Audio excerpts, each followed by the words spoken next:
kids, and welcome back to the Keys Kids channel. And I'm Miss Keys. We are back for another episode. But before we get to that, it has officially been 1 year since the birth of the Keys Kids channel. So we are celebrating a happy birthday to the Keys Kids channel. I am so excited. I just wanted to take a little time to say thank you. Thank you. I said thank you! Thank you! Thank you for all of those who have liked and subscribed, shared my videos, and came with me as we journeyed through different books. When I started this channel, that was the point. I wanted to restore the love of reading to all of the kids out there. So thank you, thank you, thank you for this year, and I can't wait for many more years. Now, we are officially in the best month of the year. That's right, you guys. It's April. I love April, and not only because it's my birthday month, but it's also going to be Easter, Earth Day. It reminds me of spring.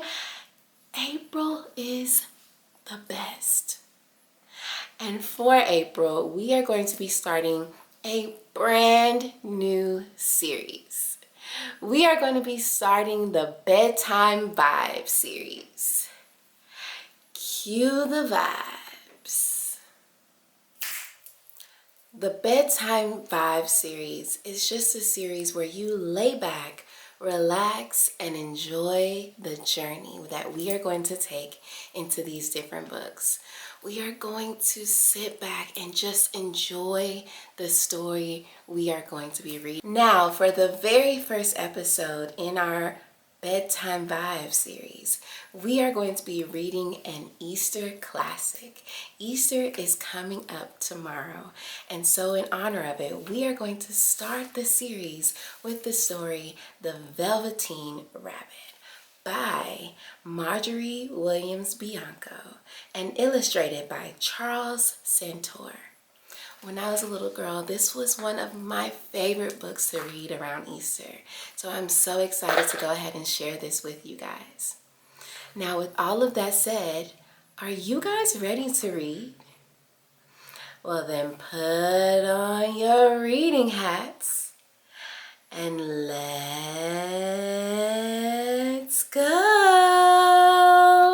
The Velveteen Rabbit by Margery Bianco, illustrated by Charles Santore. There was once a Velveteen Rabbit, and in the beginning he was really splendid. He was fat and bunchy, as a rabbit should be. His coat was spotted brown and white. He had real thread whiskers, and his ears were lined with pink sateen. On Christmas morning, when he sat wedged in the top of the boy's stocking, with a sprig of holly between its paws, the effect was charming. There was other things in the stocking, nuts and oranges and a toy engine, and chocolate almonds, and a clockwork mouse, but the rabbit was quite the best of all. For at least 2 hours the boy loved him, and then aunts and uncles came to dinner, and there was a great rustling of tissue paper and unwrapping of parcels, and in the excitement of looking at all the new presents, the Velveteen Rabbit was forgotten. For a long time he lived in the toy cupboard or on the nursery floor, and no one thought very much about him. He was naturally shy, and being only made of velveteen, some of the more expensive toys quite snubbed him. The mechanical toys were very superior and looked down upon everyone else. They were full of modern ideas and pretended they were real. The model boat, who had lived through 2 seasons and lost most of his paint, caught the tone from them and never missed an opportunity of referring to his rigging in technical terms. The rabbit could not claim to be a model of anything, for he didn't know that real rabbits existed. He thought they were all stuffed with sawdust like himself, and he understood that sawdust was quite out of date and should never be mentioned in modern circles. Even Timothy, the jointed wooden lion, who was made by the disabled soldiers and should have had broader views, put on airs and pretended he was connected with government. Between them all, the poor little rabbit was made to feel himself very insignificant and commonplace. And the only person who was kind to him at all was the skin horse. The skin horse had lived longer in the nursery than any of the others. He was so old that his brown coat was bald in patches and showed the seams underneath, and most of the hairs in his tail had been pulled out to string bead necklaces. He was wise, for he had seen a long succession of mechanical toys arrive to boast and swagger, and by break their mainsprings and pass away. And he knew that they were only toys and would never turn into anything else. For nursery magic is very strange and wonderful. And only those playthings that are old and wise and experienced, like the skin horse, understand all about it. "What is real?" asked the rabbit one day, when they were lying side by side near the nursery fender, before Nana came to tidy the room. "Does it mean having things that buzz inside you and stick out handle?" "Real isn't how you are made," said the skin horse. "It's a thing that happens to you when a child loves you for a long, long time, not just to play with, but really loves you. Then you become real." "Does it hurt?" asked the rabbit. "Sometimes," said the skin horse, for he was always truthful. "When you are real, you don't mind being hurt." "Does it happen all at once, like being wound up?" he asked. "Or bit by bit?"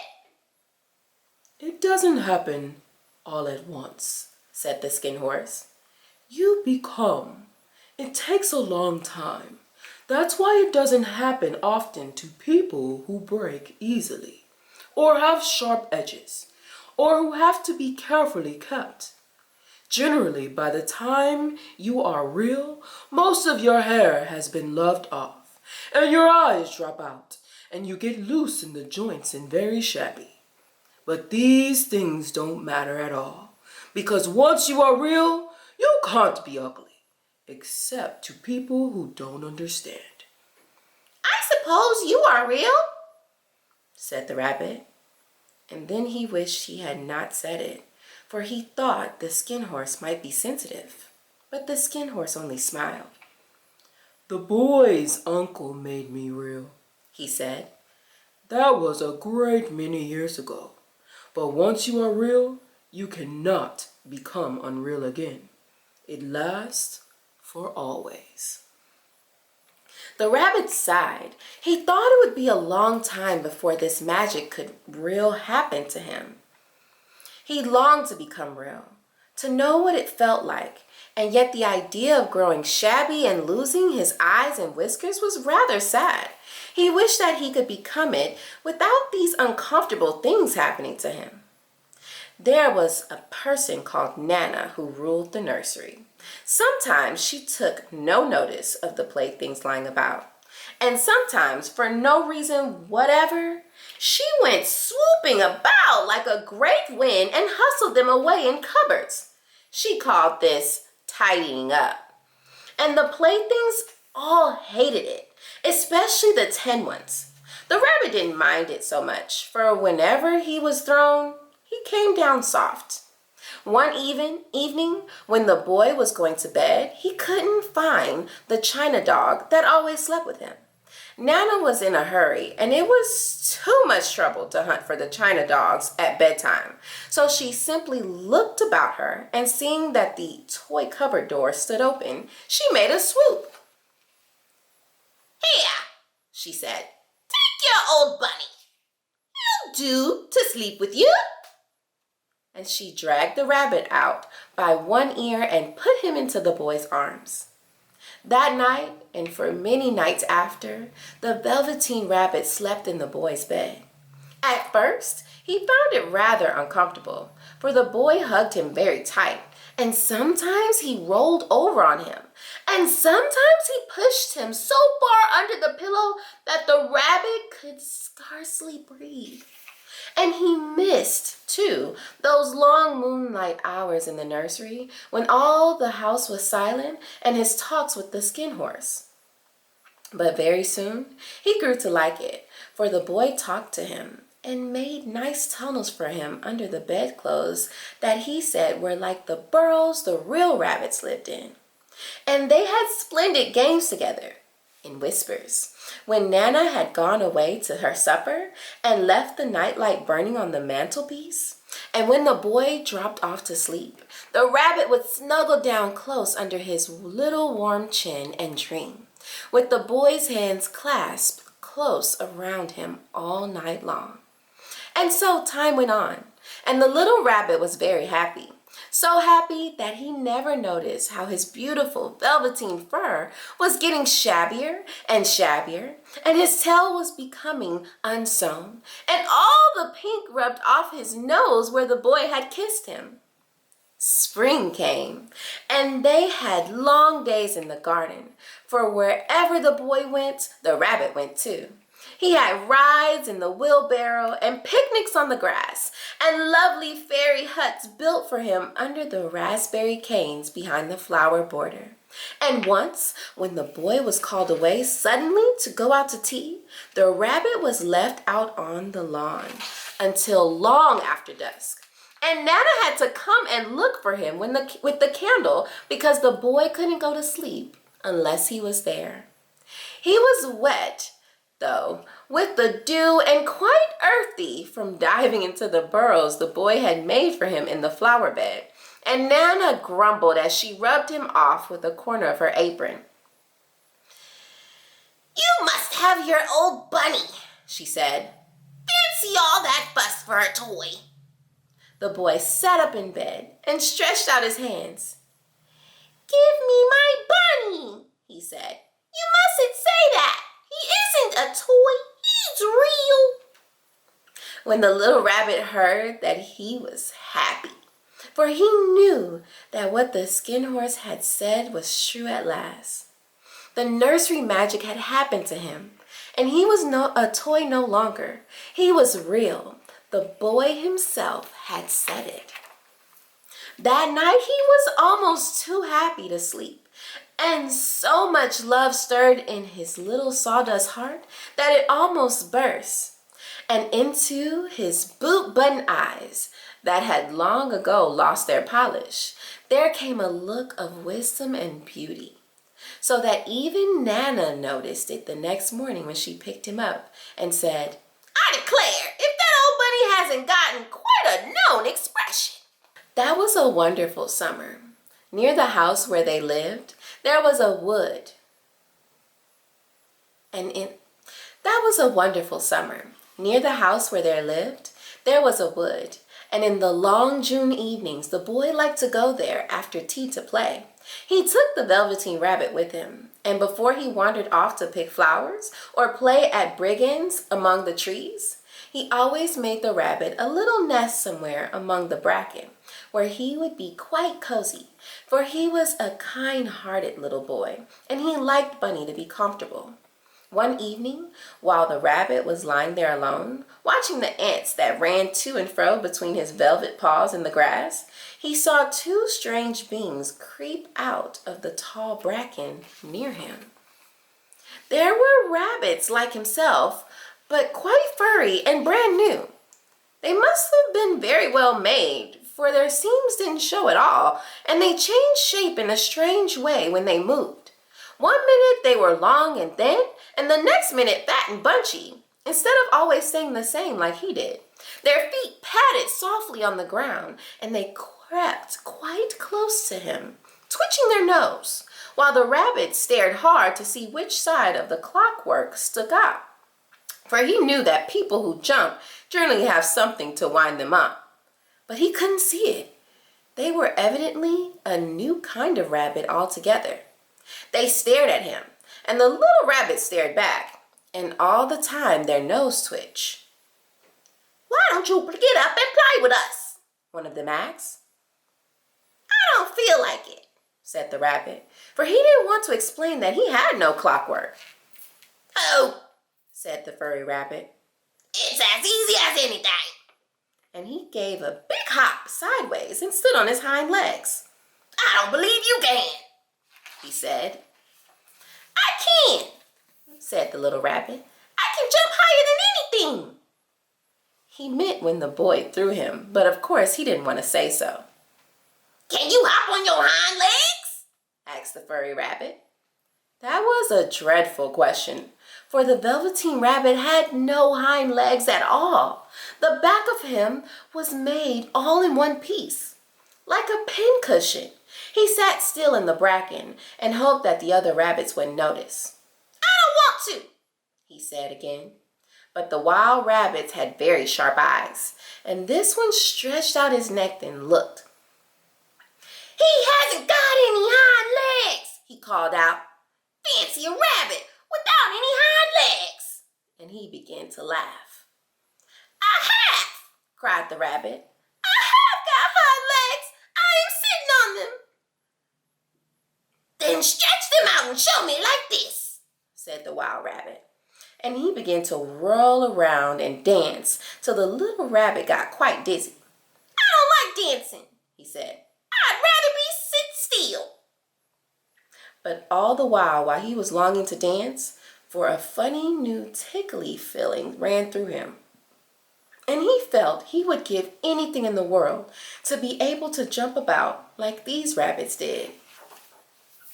The strange rabbit stopped dancing and came quite close. He came so close this time that his long whiskers brushed the Velveteen rabbit's ears, and then he wrinkled his nose suddenly and flattened his ears and jumped backwards. He doesn't smell right, he exclaimed. He isn't a rabbit at all. He isn't real. I am real, said the little rabbit. I am real. The boy said so. And he nearly began to cry. Just then there were a sound of footsteps, and the boy ran past near them, and with a stamp of feet and a flash of white tails, the two strange rabbits disappeared. Come back and play with me, called the little rabbit. Oh, do come back. I know I am real. But there was no answer. Only the little ants ran to and fro, and the bracken swayed gently where the two strangers had passed. The Velveteen rabbit was all alone. He thought, why did they run away like that? Why couldn't they stop and talk to me? For a long time, he lay very still, watching the bracken, hoping that they would come back, but they never returned. And presently, the sun sank lower, and the little white moths fluttered out, and the boy came and carried him home. Weeks passed, and the little rabbit grew very old and shabby, but the boy loved him just as much. He loved him so hard that he loved all his whiskers off, and all the pink lining to his ears turned gray, and his brown spots faded. He even began to lose his shape, and he scarcely looked like a rabbit anymore, except to the boy. To him, he was always beautiful, and that was all that the little rabbit cared about. He didn't mind how he looked to other people because the nursery magic had made him real.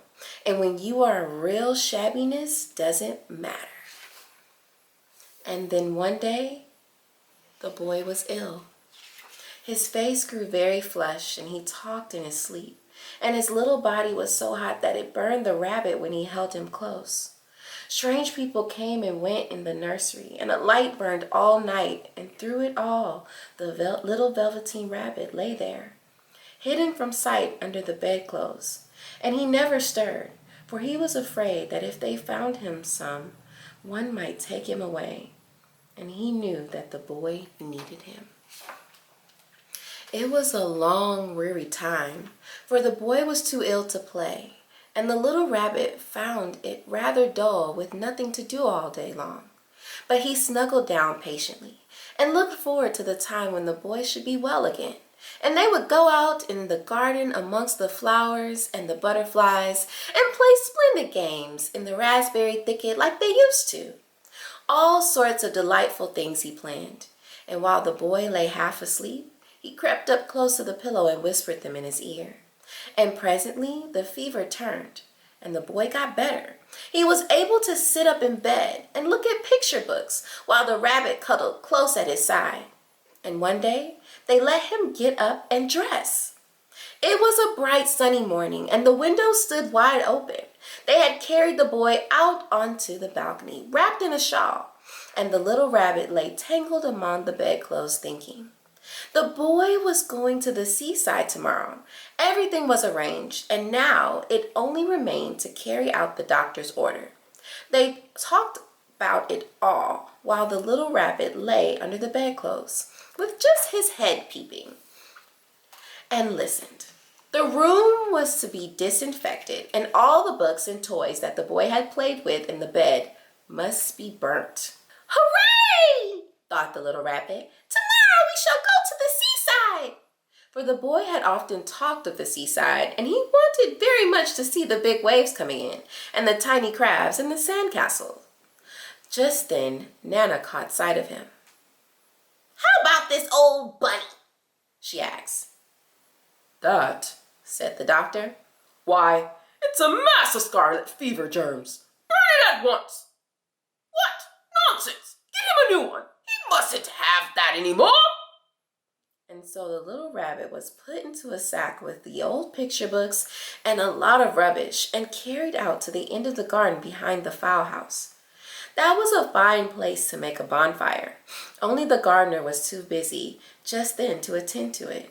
He had the potatoes to dig and the green peas to gather, but the next morning he promised to come quite early and burn the whole lot. That night, the boy slept in a different bedroom, and he had a new bunny to sleep with him. It was a splendid bunny, all white plush with real glass eyes, but the boy was too excited to care very much about it, for tomorrow he was going to the seaside, and that in itself was such a wonderful thing that he couldn't think of anything else. And while the boy was asleep, dreaming of the seaside, the little rabbit lay among the old picture books in the corner behind the fowl house, and he felt very lonely.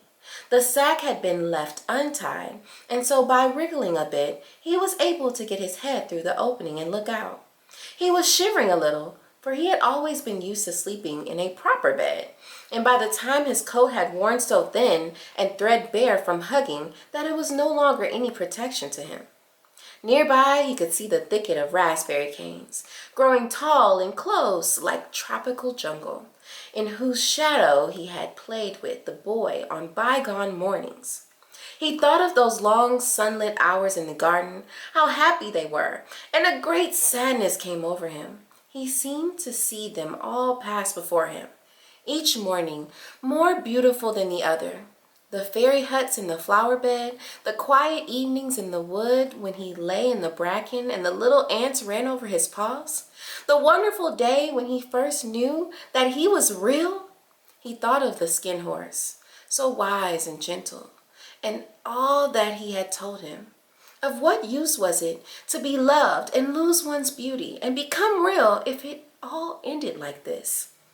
And a tear, a real tear, trickled down his little shabby velvet nose and fell to the ground.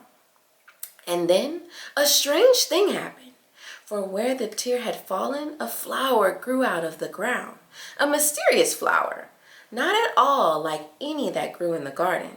It had slender green leaves, the color of emeralds, and in the center of the leaves, a blossom like a golden cup. It was so beautiful that the little rabbit forgot to cry and just lay there watching it. And presently the blossom opened, and out of there stepped a fairy. She was quite the loveliest fairy in the whole world. Her dress was of pearl and dewdrops, and there were flowers round her neck and in her hair, and her face was like the most perfect flower of all. And she came close to the little rabbit, gathered him up in her arms, and kissed him on his velveteen nose that was all damp for crying. "Little rabbit," she said, "don't you know who I am?" The rabbit looked up at her, and it seemed to him that he had seen her face before, and he couldn't think of where. "I am the nursery magic fairy," she said. I take care of all the playthings that the children have loved. When they are old and worn out and the children don't need them anymore, then I come and take them away with me and turn them into real. Wasn't I real before? Asked the little rabbit. You were real to the boy, the fairy said, because he loved you. Now you shall be real to everyone. And she held the little rabbit close in her arms and flew with him into the wood. It was light for now, for the moon had risen. No. And she held the little rabbit close in her arms and flew with him into the woods. It was light now, for the moon had risen. All the forest was beautiful, and the fronds of the bracken shone like frosted silver. In the open glade between the tree trunks, the wild rabbits danced with their shadows on velvet grass.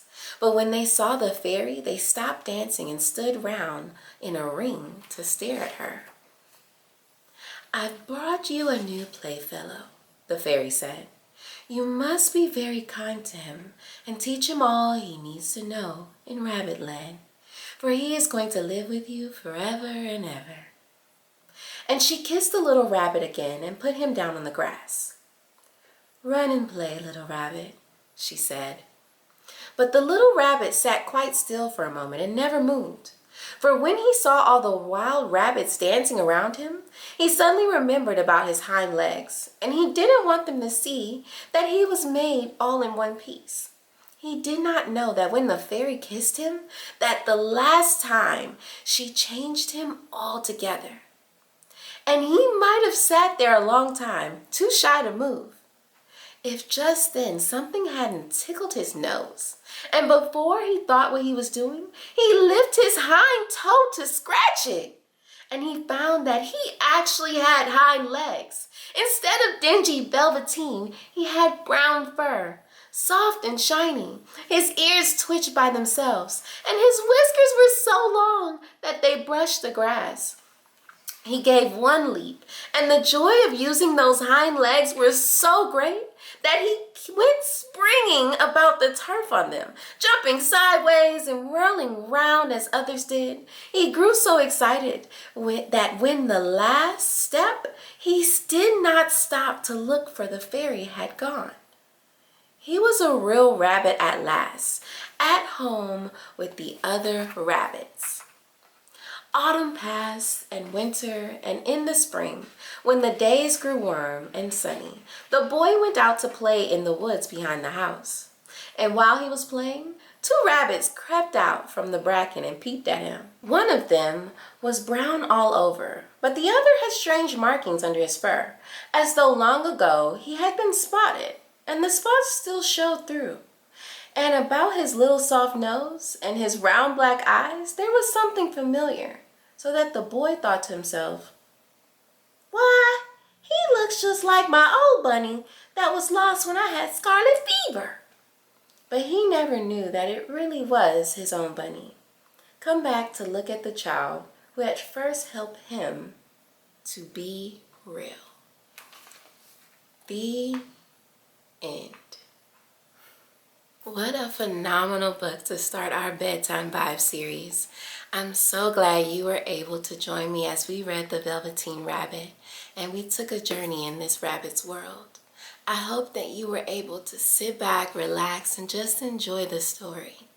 And I am so excited to be taking this journey with you guys. Now remember, Monday on the Keys Kids channel Instagram, you'll find our next book in this series.